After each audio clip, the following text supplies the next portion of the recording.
Illuminati एक ऐसी रहस्यमयी सोसाइटी जो एग्जिस्ट भी करती है और नहीं भी। जी हाँ, यूं तो इसके एग्जिस्टेंस को 300 साल से भी ज्यादा हो चुके हैं, लेकिन आज तक लोगों ने बस इससे जुड़ी कहानियां ही सुनी हैं।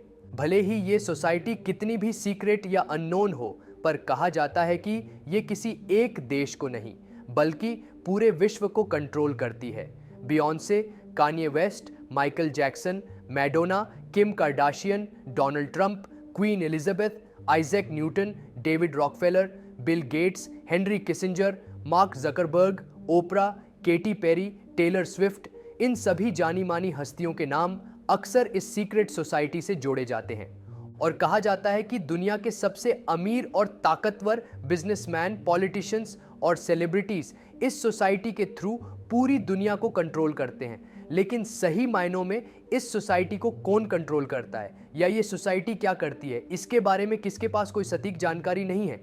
और ज़्यादातर केसेस में इन सभी क्लेम्स को कॉन्स्पिरेसी थ्योरीज बताया जाता है। पर जो भी हो, इस सीक्रेट सोसाइटी की एग्जिस्टेंस को आज के दौर की सबसे कॉम्प्लिकेटेड कॉन्स्पिरेसी थ्योरीज में से एक है। और तो और आज जब भी लोग इसका नाम लेते हैं तो अक्सर वो इसको Satan's, parallel world, aliens, Saturn worship और डीमंस से जोड़कर देखते हैं।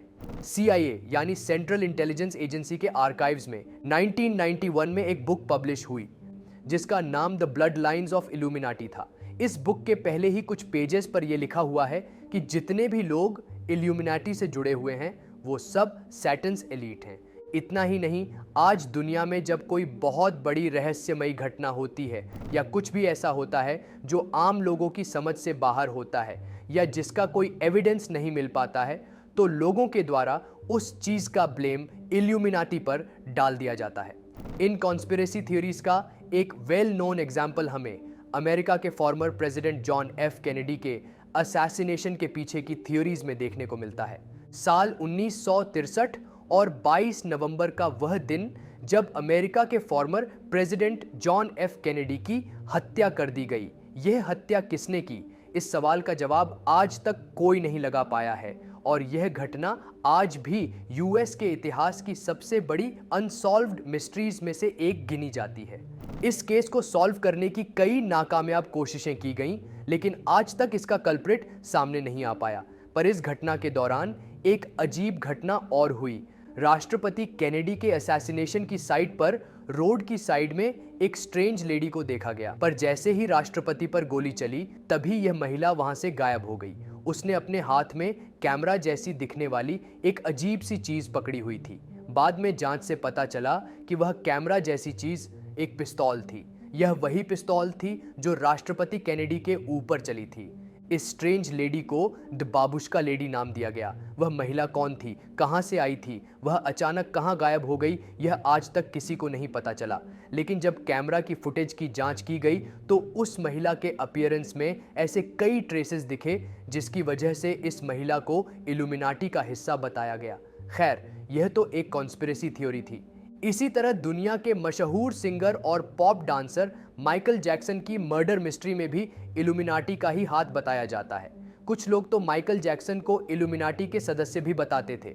इतना ही नहीं, 18th सेंचुरी में फ्रेंच रेवोल्यूशन, 20th सेंचुरी में हुए वर्ल्ड वॉर 1 और वर्ल्ड वॉर 2 और 21वीं शताब्दी के सबसे दर्दनाक हादसे यानी 9/11 के आतंकी हमलों के पीछे भी इसी सोसाइटी का हाथ बताया जाता है। तो ऐसे में सवाल फिर वही है कि आखिर ये इल्यूमिनाटी असल में क्या है, इसका जन्म क्यों और कैसे हुआ, इसको कौन चलाता है, क्या आज ये मौजूद भी है या फिर ये सब केवल कंस्पिरेसी थ्योरीज हैं। और अगर ये सब कंस्पिरेसी थ्योरीज हैं तो इनको फैलाने में किसका फ़ायदा होता है। दोस्तों, आज के वीडियो में इन्हीं सब सवालों के जवाब ढूंढने की कोशिश करेंगे।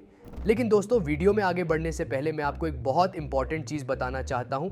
दोस्तों, अगर आप भी यूपीएससी की तैयारी करने का सोच रहे हैं और IAS IPS बनने की इच्छा रखते हैं तो अनअकैडमी आपके लिए लेकर आया है यूपीएससी 2025 एंड यूपीएससी 2026 के नए batches with India's top educators like Mrinal Patel sir, Sudarshan Gurjar sir. तो दोस्तों, ये बैचेस आपको मिल जाएंगे मात्र 24,999 रुपए में। लेकिन दोस्तों, ये एक लिमिटेड टाइम ऑफर है और फिर वापस आपको ये मौका नहीं मिलेगा।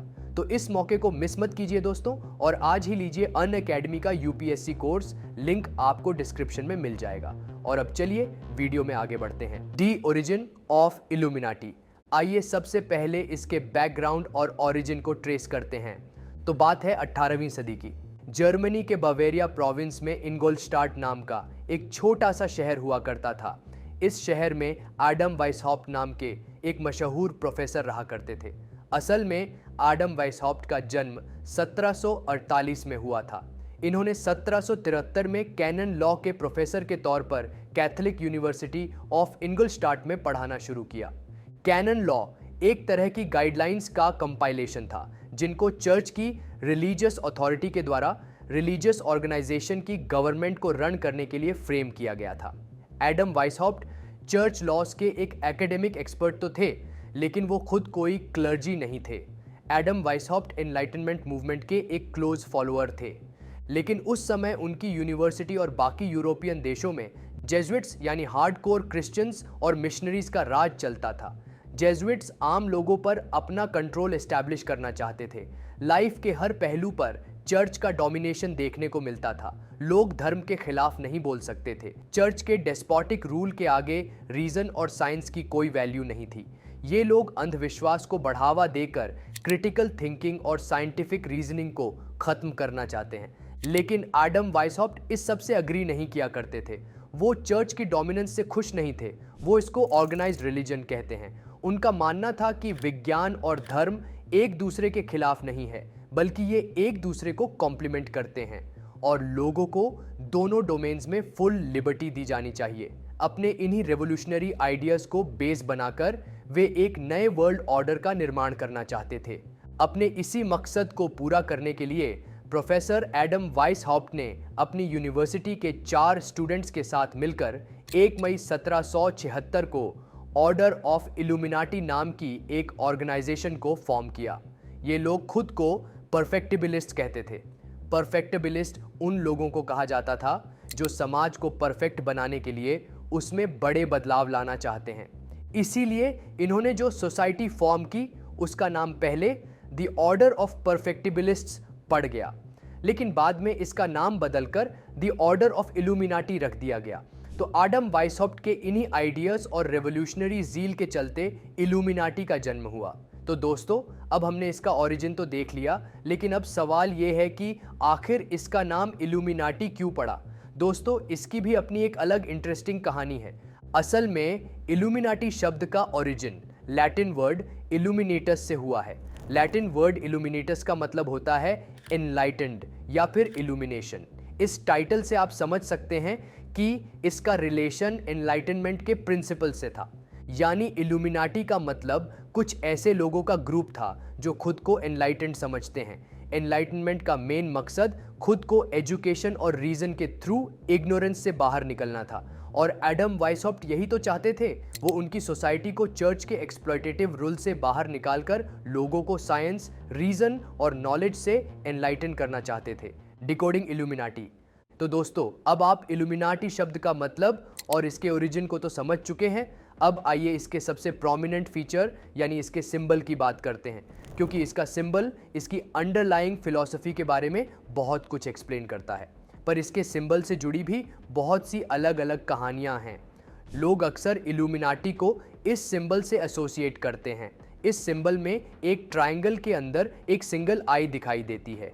इस सिंबल को द आई ऑफ प्रोविडेंस या फिर ऑल नोइंग आई का टाइटल दिया गया है। पर यह सिंबल हमेशा से ही इल्यूमिनाटी का नहीं था, बल्कि ये आई सिंबल उनसे भी पहले फ्री मेसन्स ग्रुप के द्वारा अडॉप्ट किया गया था। फ्री मेसन्स एक और सीक्रेट सोसाइटी थी जिसकी शुरुआत इल्यूमिनाटी से भी पहले हुई। बल्कि सोर्सेज की माने तो इल्यूमिनाटी के गठन की एक वजह फ्रीमेसनरी सोसाइटी ही थी, लेकिन फ्रीमेसनरी का ये सिंबल इल्यूमिनाटी की विचारधारा से थोड़ा अलग था।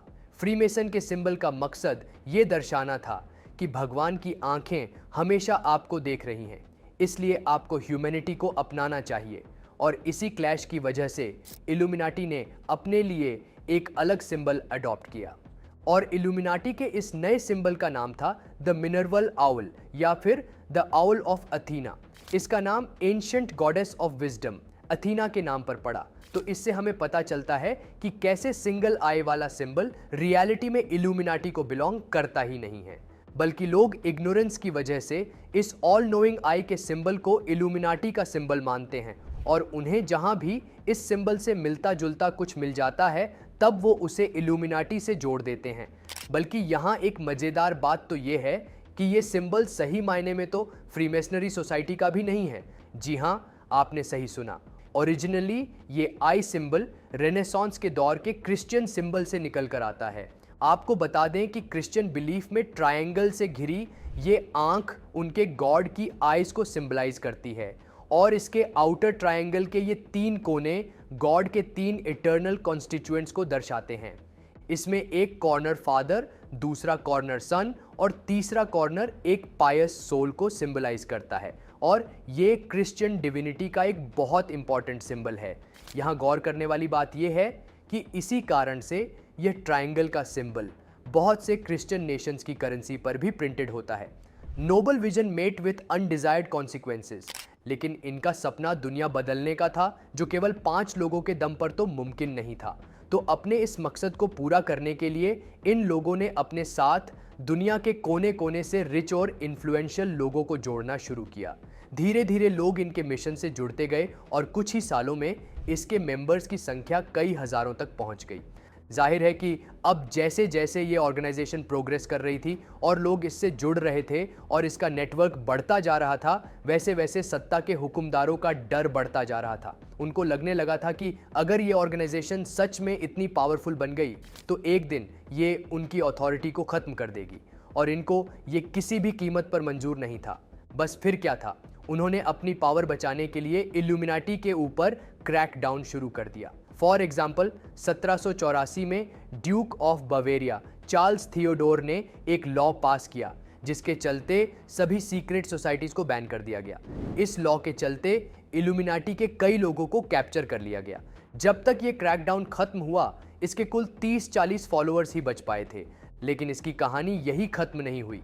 पिछले क्रैकडाउन में जो लोग बच निकले थे उन्होंने 1800s में इस सोसाइटी को एक बार फिर से रीऑर्गेनाइज करने की कोशिश की, लेकिन इस बार भी उनके ऊपर क्रैकडाउन का खतरा तो बना ही हुआ था। इसीलिए इन्होंने अब अपने ऑपरेशंस को और भी ज़्यादा सीक्रेसी के साथ करना शुरू किया। लेकिन इस बार इल्यूमिनाटी को जो लोग कंट्रोल कर रहे थे उनके गोल्स इस ऑर्गेनाइजेशन के ओरिजिनल गोल्स जितने नोबेल नहीं थे और इस टाइम तक इसके फाउंडर प्रोफेसर वाइसहॉफ्ट की भी डेथ हो चुकी थी। खैर, इल्यूमिनाटी के इस दूसरे वर्जन को काउंटर करने के लिए चर्च ने इन लोगों के खिलाफ एक नया प्रोपेगेंडा शुरू कर दिया। इनको डिफेम करने के लिए इन लोगों को सैटन या सैटन वर्शिपर्स और एलियंस से कंपेयर किया जाने लगा, क्योंकि ये लोग रिलीजन में विश्वास नहीं रखते थे।